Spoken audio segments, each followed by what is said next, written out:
اپنی رحمت سے ہر ایک کی دعا عافیت کے ساتھ منظور و مقبول فرما لیں۔ تو آج ہم سیرت سے جو نور حاصل کریں گے، تو کل تک تو ہم نے شب معراج کا واقعہ پڑھا تھا کہ نبی کریم صلی اللہ علیہ وسلم اسرا پہ تشریف لے کے حضرت جبرائیل علیہ السلام کی معیت میں، یہ وہی سال ہے جسے عام الحزن بھی کہتے ہیں، غم کا سال، جس میں حضرت بی بی خدیجہ الکبریٰ حضرت ابو طالب کا وصال ہوا۔ تو پھر اللہ کریم نے نبی کریم صلی اللہ علیہ وسلم کی تشفی کے لیے آپ کو مختلف قسم کی خوشیاں دی، جس میں ایک یہ بھی تھی کہ جنات کی جماعت، ایک غیر نادیدہ مخلوق جو انویزیبل کریچر ہے، وہ انسین، وہ آپ پہ ایمان لائے، یعنی جنات کے لیے بھی آپ رحمت للعالمین بن کر آئے ہیں۔ پھر دوسرا یہ کہ اللہ کریم نے آپ کو پہاڑوں کے فرشتے کو آپ کی رضا جوئی کے لیے بھیجا کہ اگر آپ چاہیں تو جس وادی والوں نے، طائف والوں نے آپ کو پریشان کیا اور اتنے دکھ دیے ہیں، کیا انہیں کچل دیا جائے؟ اور پھر اللہ کریم نے مزید نوازا اور آپ کو اپنے پاس عرش پہ مجسم بلایا اور نمازوں کا تحفہ انہیں عطا فرمایا۔ تو اب اس کے بعد یعنی 6 نوجوان بھی ایمان لے گئے اور مدینہ اپنے گھروں کو پہنچے، اور وہاں جا کے انہوں نے دین کی دعوت کا کام شروع کیا۔ گویا اللہ کریم نے اب اسلام کو ابھارنے کے لیے یعنی ایسا بیڑا اٹھایا تھا کہ اب اگلے 10-12 سالوں میں سپیڈ کے ساتھ اسلام کا تعارف بھی ہوگا اور عروج بھی ہوگا، گویا گراف بہت ہی سپیڈی اوپر جائے گا۔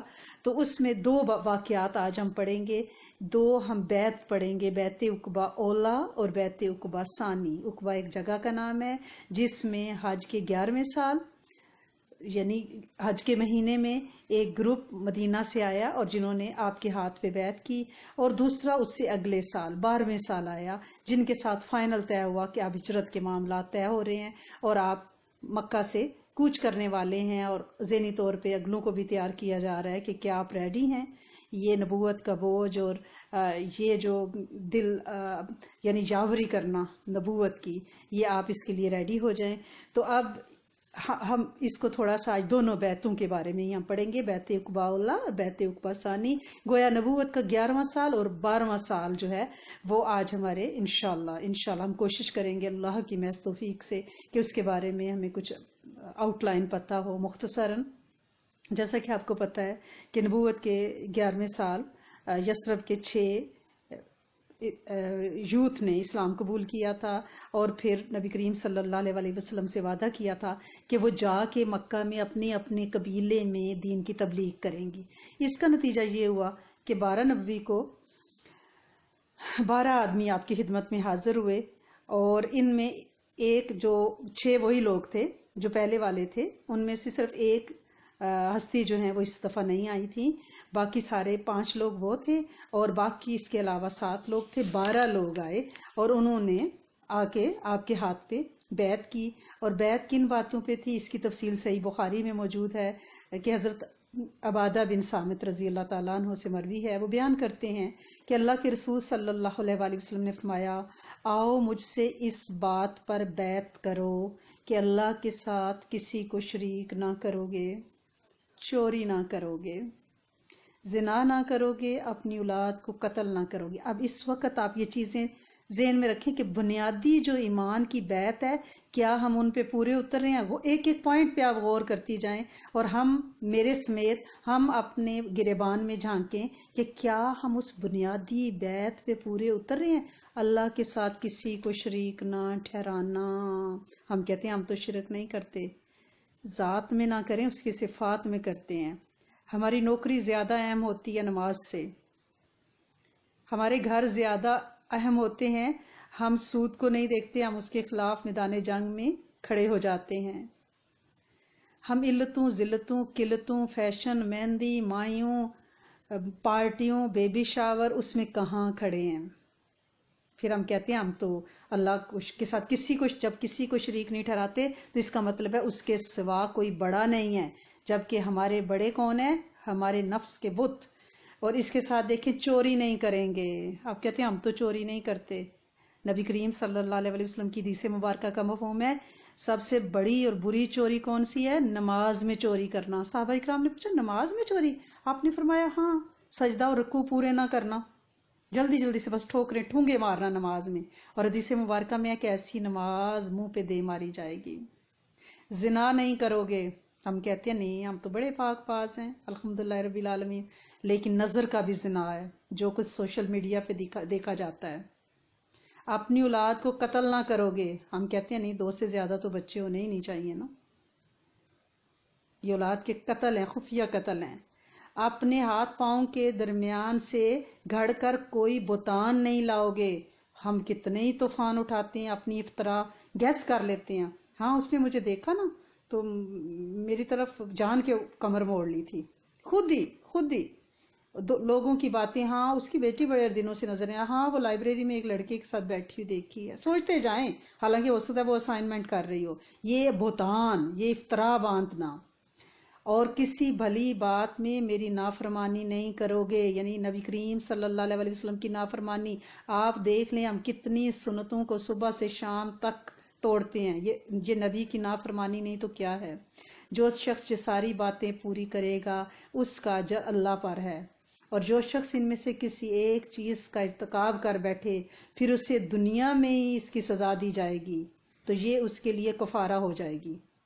یعنی اگر دنیا میں ان ساری، ہم کہتے ہیں یہ ہم پہ وائرس کیوں آیا، اب ان ساری بیت کی بنیادی شکوں کو دیکھ لیں، اور پھر اس حدیث کا صحیح بخاری کی میں حدیث آپ کے سامنے بتا رہی ہوں، پھر اس کی آخری شک کو دیکھ لیں کہ اگر غلطی ہو جائے ان میں سے کوئی ایک چیز بھی چھوڑ دے، ہم نے تو ساری کی ساری، اللہ کریم ہمیں معاف کریں، تو اسے دنیا میں سزا دی جائے گی اور وہ اس کے لیے کفارہ ہو جائے گی۔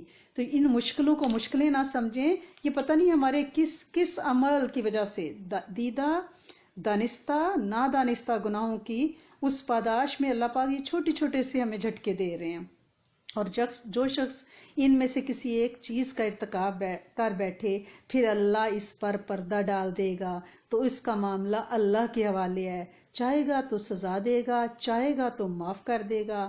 اور حضرت عبادہ فرماتے ہیں کہ ہم نے اس پر اللہ کے رسول صلی اللہ علیہ وسلم سے بیعت کی تھی۔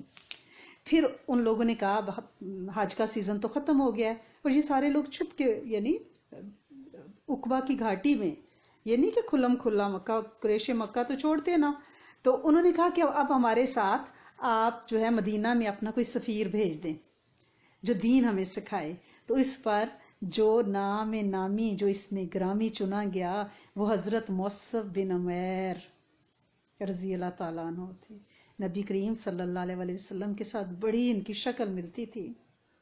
حضرت مصعب بن عمیر جب مدینہ پہنچے تو حضرت اسد بن زرارہ، وہ انہی 6 روحوں میں ان کا نام ہے نا، ان کے گھر نزول فرمایا۔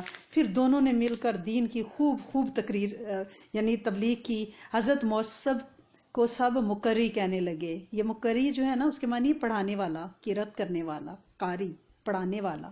تو اس وقت معلم اور استاد کو مقری کہتے تھے، لہٰذا انہوں نے بہت محنت کی اور تقریباً سارے اوس خزرج کے ہر گھر میں سے کوئی نہ کوئی شخص ان کی محنت سے ایمان لے آیا۔